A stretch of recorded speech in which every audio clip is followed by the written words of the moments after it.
The USA has the world's largest international student population, with over 800,000 students choosing to broaden their education and life experience in the United States. In my video, I will introduce 3 international students who have different cultural backgrounds. They will talk about their experiences in the USA. My name is Karen Zhao. I'm Muhammad Hadi. My name is Jeff. I was actually born in the US, but I went back to China when I was like 5 months old. And last year was my first time in the US. I come from Pakistan. I'm a first-year MBA student at Graduate Business School. I'm actually from Shanghai, China.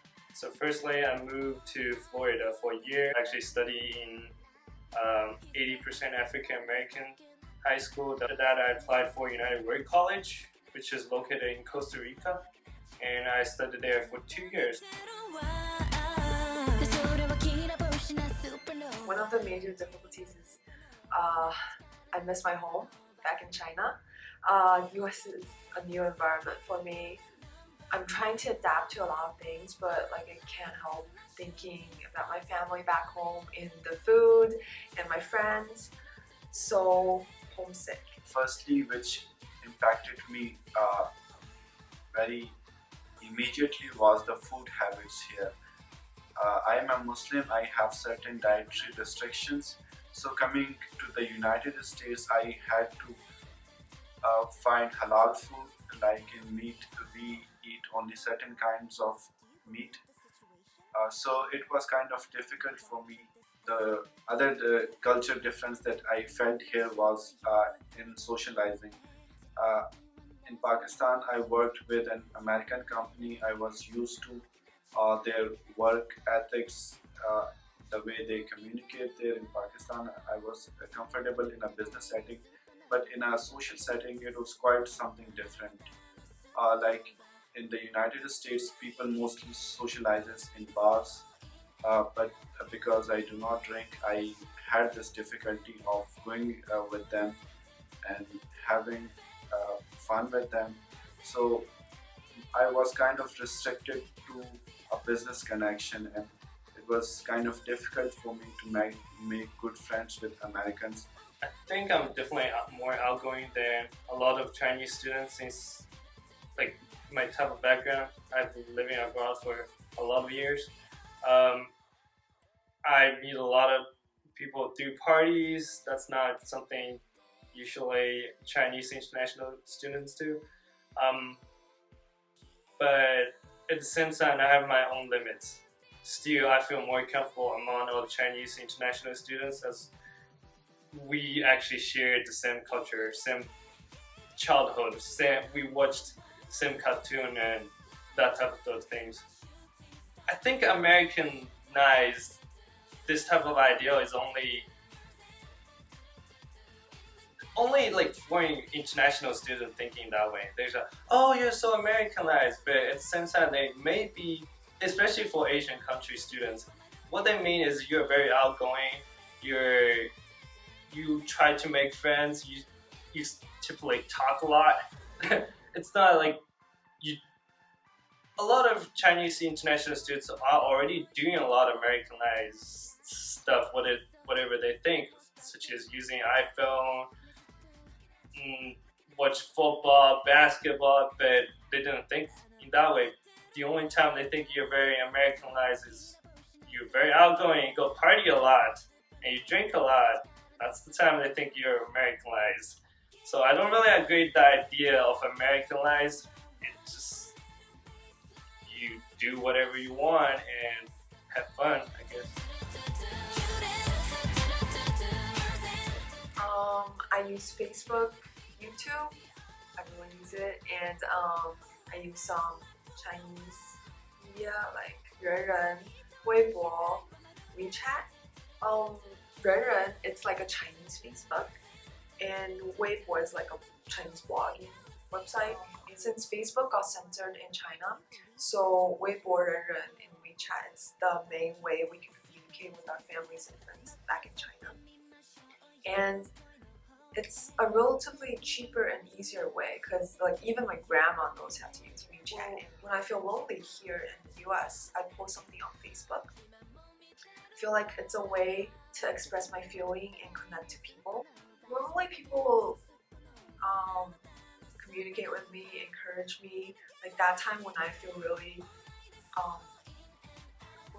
upset because of like my writing skills, and some of my friends, even American friends, they were like, "Oh, it's gonna be alright," and they offered me a lot of help. I wasn't used to smartphones, and I didn't use a lot of web-based application, which is quite common here in the United States. So, for example, in Pakistan, I never had a smartphone, but in the United States, it was something very difficult for me to organize myself through a smartphone. You use different apps for the academic as well as for other purposes. Although I used to use Facebook quite a lot in my home country, but in the United States, I well, felt that it was also difficult to interact with my friends even on the Facebook. Initially, when everyone was here, they were quite excited in making new connections with Facebook, but people would uh, give different meanings to interaction, to online interaction, like liking somebody's post is a big deal, consider a big deal here. I don't know why. In Pakistan, uh, whenever I would see a good post, I would just like it without thinking about its consequences and the messaging that it would send to other people. But here I have to be more conscious about what if I like a post of a certain person that I have never talked to before. LinkedIn is definitely useful. I think I get a lot of connection through that actually website, that social media. It's very different from Facebook since you don't really post any stupid picture on it. But and it's all about building your professional side for other people to view it. And it's a great resources, and I tend to use a lot. After you meet someone, you just add them on LinkedIn, and you sort of get a more secondary and third type of what it's called atmosphere. Yeah, it helps you to build a professional career. I actually pay more attention to like the Chinese news compared to when I was back in China. And then on Weibo, WeChat, like when everyone's sharing, people share like what's new in what's going on. Media like Weibo, it kept me updated. All the news were like on it instantly, like almost instantly. Pictures and blogs, and so I feel like even now I'm in the US, like I'm really far apart from my family and friends.